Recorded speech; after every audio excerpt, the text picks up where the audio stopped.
He wanted to berate me, but he hadn't heard much more than his provoked mother's memory. His eyes were slits, facing me down with every membrane of pride to let me have it for my gall. But he couldn't see me.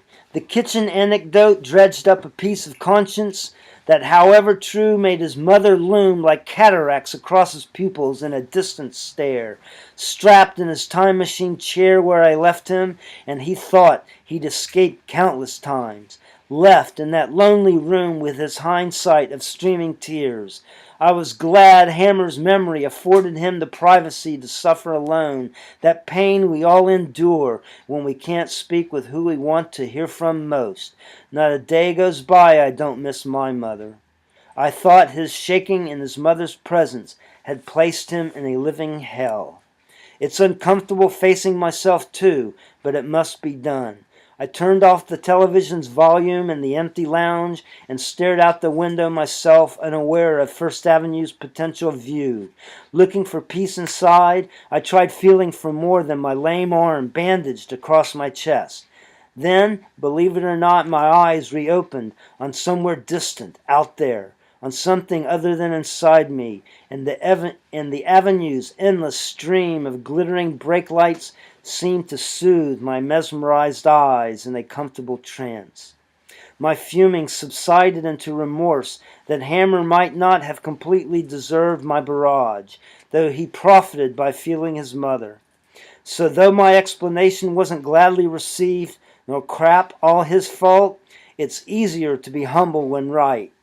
But I couldn't apologize seeing him wasted in that chair. I didn't want to go in. However, the hospital gown in public settled me on eventually becoming Now.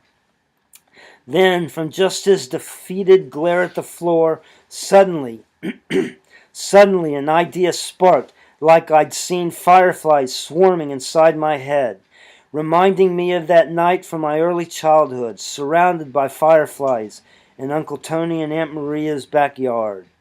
Definitely awakened by my memory, I stepped in the room and said, "Dr. Hammer, your mother would appreciate an altruistic gesture." Hammer's head popped up as if he'd been faking. He rose, saying, "I waited to tell you you're repulsive. Keep your ideas. I'm going." Then he angrily pushed past me. "Don't manipulate me," he snapped, and he even mindlessly swung at my injury because I blocked the door. He was in my face, so I said, "You're too rich to even fake being sad." He said, "I'm leaving. I'll call the nurses."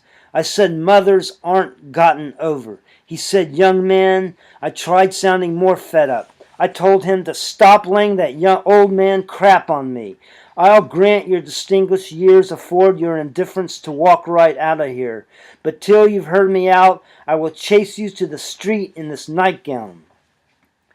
He expected staring through me to clear me out of the way, but I said, "Make like you don't understand. No one can really guess what's in your head." He reached for the door.